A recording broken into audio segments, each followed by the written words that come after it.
There, away from that to another inspiring one. Growing up, Dr. Joanna Gunab was used to hearing no from lots of people.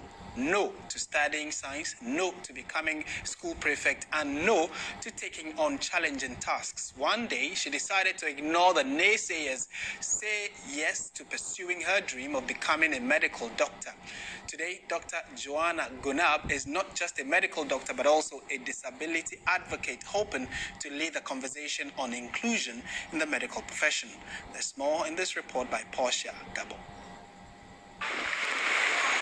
It is not common to find a doctor with disability in the consulting room. That tells you how rare Dr. Joanna Gunab is.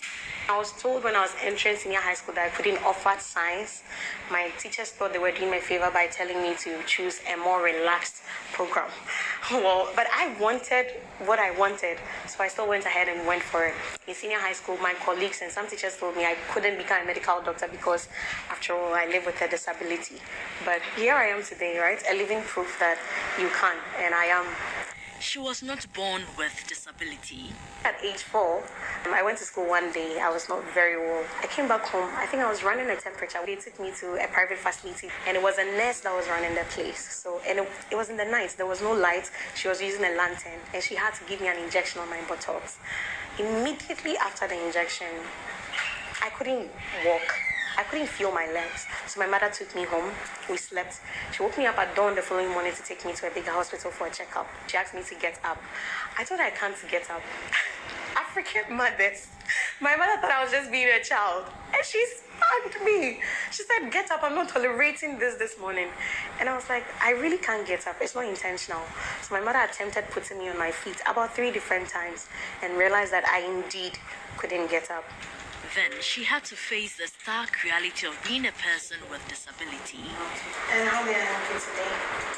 Her dream of becoming a medical doctor was almost short-lived due to lack of financial assistance. Life in medical school at the University of Development Studies was not easy, but she stayed through to the end against all odds and had a scholarship from the MasterCard Foundation. Even as a medical doctor, Dr. Gunab has to deal with a bigger disease called stigma. There are patients who refuse treatment from her. There was a gentleman that was brought in, and I was the medical doctor there for surgical rotation, and I had to attend to him. First of all, he looked at me up and down, took a second look at me, and then asked me, am I the doctor? And I'm like, yeah, I'm the doctor. She calls the relatives and says, he doesn't think I can help him, so they should find a different doctor to help him. So later when he noticed that about 2 hours, no other doctor was coming, he now told the family members, can you tell me that it's okay now, he will accept the treatment. A similar thing, another male told me that straight out, that he doesn't think, number one, I'm a woman, and number two, I live with a disability. He doesn't see how I could have learned in medical school and how I can treat him when me, myself, my leg is like that. Her dating life is not exempted. So far, all my relationships ended partly because I lived with a disability. One of my boyfriends telling me, God said when he dates me, he will die. Number 2 was, he is okay with me being disabled, but he doesn't think his family and friends would like me because I'm disabled. And number 3 was, because I'm a nodna, it's already a minus, and then I'm disabled on top. So it's a double minus for him. But she has come a long way as a doctor with disability.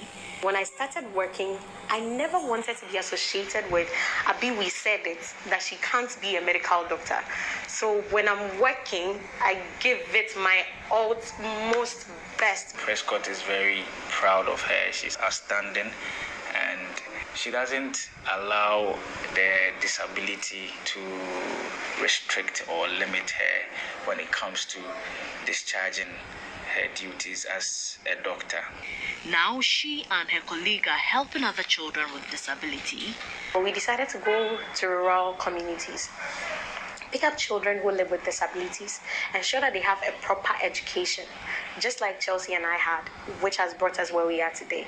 When she's not in the consulting room, Dr. Gunab is sure to be in the studio recording music. Like a small boat on the ocean, sending big waves in a moment. single word can make a heart open. I might only have one match, but I can make an explosion. She wants more conversations in Ghana centered on inclusion. She advised persons with disability not to give up on their dreams. I just want you to know that your disability doesn't mean the end of your life. If you allow people to tell you it's the end of your life, they'll keep telling you it's the end of your life. Just know I'm constantly rooting for you. Portia Gabor, TV3 News, Accra. And all those things I didn't say, wrecking balls. Oh, that's a phenomenal story, incredible as well. Portia, so do you know when her album is coming? I'll get back to her on that. But indeed, disability is not inability. And let's